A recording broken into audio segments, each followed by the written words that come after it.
Hello everyone, welcome back to mobile vlogs. നമ്മൾ വീണ്ടും ഒരു സൈക്കിൾ റിലേറ്റഡ് വീഡിയോ ആയിട്ടാണ് വന്നിട്ടുള്ളത്.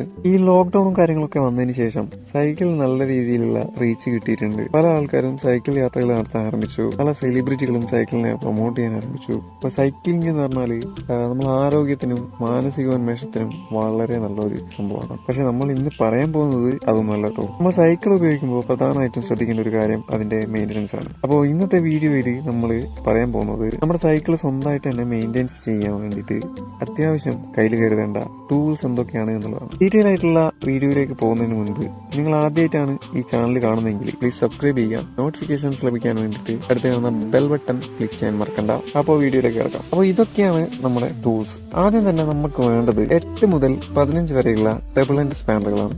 8 സ്പാനർ നമുക്ക് മെയിനായിട്ട് ആവശ്യം മഡ്ഗാർഡ് സ്ക്രൂ, അതുപോലെയുള്ള ചെയിൻ കവറിൻ്റെത്, ഇങ്ങനെയുള്ള സംഭവങ്ങളൊക്കെ ടൈറ്റ് ചെയ്യാൻ വേണ്ടിയിട്ടാണ്. പിന്നെ 10-11 സ്പാനർ ബ്രേക്ക് അഡ്ജസ്റ്റ് ചെയ്യാൻ ആവശ്യമാണ്. 12-13 ഹാൻഡിൽ ബോൾട്ടും സീറ്റ് അഡ്ജസ്റ്റ്മെന്റും ചെയ്യാൻ വേണ്ടിയിട്ട് ഉപയോഗിക്കാം. 14-15 പ്രധാനപ്പെട്ട ഒരു സ്പാനറാണ്. അത് വീല് കഴിക്കാൻ വേണ്ടിയിട്ട് ഉപയോഗിക്കുന്ന സ്പാനറാണ് 14-15. പിന്നെ വേണ്ടത് 10 മുതൽ 15 വരെയുള്ള റിംഗ് സ്പാനറാണ്. നമ്മൾ മുകളിൽ പറഞ്ഞ അതേ കാര്യങ്ങൾക്ക് വേണ്ടിയിട്ട് തന്നെയാണ് ഈ സ്പാനർ ഉപയോഗിക്കുക. പക്ഷെങ്കിൽ ചില സ്ഥലത്ത് നമുക്ക് റിംഗ് സ്പാനർ യൂസ് ചെയ്യാൻ ചെറിയ പരിമിതികൾ ഉള്ളതുകൊണ്ട് ഡബിൾ എൻഡ് സ്പാനർ യൂസ് ചെയ്യേണ്ടി വരും. ഡബിൾ എൻഡ് സ്പാനറിനുള്ള ഒരു പ്രശ്നം എന്താ വെച്ചാൽ അത് സ്ലിപ്പിങ്ങിന്റെ ചെറിയൊരു കുഴപ്പമുള്ളതുകൊണ്ട് ചില സ്ഥലങ്ങളിൽ നമ്മൾ റിംഗ് സ്പാനർ തന്നെ യൂസ് ചെയ്യേണ്ടി വരും. ഉദാഹരണത്തിന് വീലിനട്ട് ടൈറ്റ് ചെയ്യുന്ന സമയത്ത് ഡബിൾ എൻഡ് സ്പാനറോട് ടൈറ്റ് ചെയ്താൽ നമ്മളെ ഒരു കറക്റ്റ് ആയിട്ടുള്ള ഒരു ടൈറ്റ് കിട്ടൂല. പിന്നെ നമുക്ക് വേണ്ട പ്രധാനപ്പെട്ട ഒരു ടൂളാണ് cutting plier. Brake cable adjust ചെയ്യാനും അഴിയാത്ത ചില നെറ്റ് ബോൾട്ടുകൾ അയച്ചെടുക്കാനും പിന്നെ ചെയിൻ ലോക്ക് റിമൂവ് ചെയ്യാനും ജോയിന്റ് ചെയ്യാനും നമുക്ക് കട്ടിംഗ് പ്ലെയർ അത്യാവശ്യമാണ്. അടുത്തതായിട്ട് വേണ്ടത് മങ്കി പ്ലെയർ ആണ്.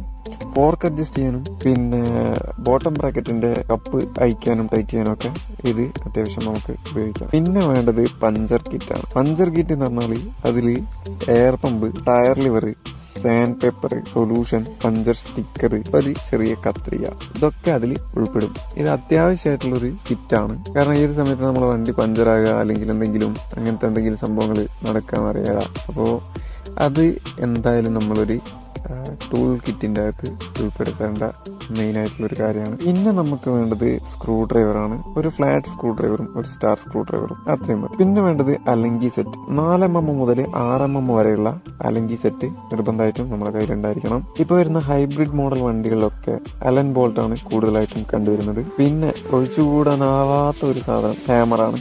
1/2 kg അല്ലെങ്കിൽ 1 kg വരുന്നത്. നമുക്ക് യൂസ് ചെയ്യാൻ ഏതാണോ ഈസി അത്രയുള്ള ഒരു ചെറിയൊരു ഹാമർ നിർബന്ധമാണ്. കാരണം സൈക്കിളിന്റെ റിപ്പയറിങ്ങിന് തട്ടലും മുട്ടലും ഇല്ലാത്ത പരിപാടി ഇല്ല. അല്ലെങ്കിൽ പിന്നെ അത്രയും ഹൈ എൻഡ് ആയിട്ടുള്ള മോഡൽ യൂസ് ചെയ്യുന്നതാണെങ്കിൽ നമുക്ക് അത്രയും പെർഫെക്റ്റ് ആയിട്ട് കിട്ടും. അല്ലാത്ത സാധാരണ ഒരു സൈക്കിളാണെങ്കിൽ നമുക്ക് അത്യാവശ്യം ചില കാര്യങ്ങളൊക്കെ തട്ടയും മുട്ടയൊക്കെ ചെയ്യേണ്ടി വരും. സോ ഇതൊക്കെയാണ് ഒരു സൈക്കിൾ സ്വന്തമായിട്ട് റിപ്പയർ ചെയ്യാൻ മിനിമം വാങ്ങിക്കേണ്ട ടൂൾസ്. വീഡിയോ ഇഷ്ടമായെന്ന് കരുതുന്നു. വീണ്ടും മറ്റൊരു വീഡിയോയിലൂടെ കാണുന്നത് വരെ എല്ലാവർക്കും നമസ്കാരം. Have A nice day.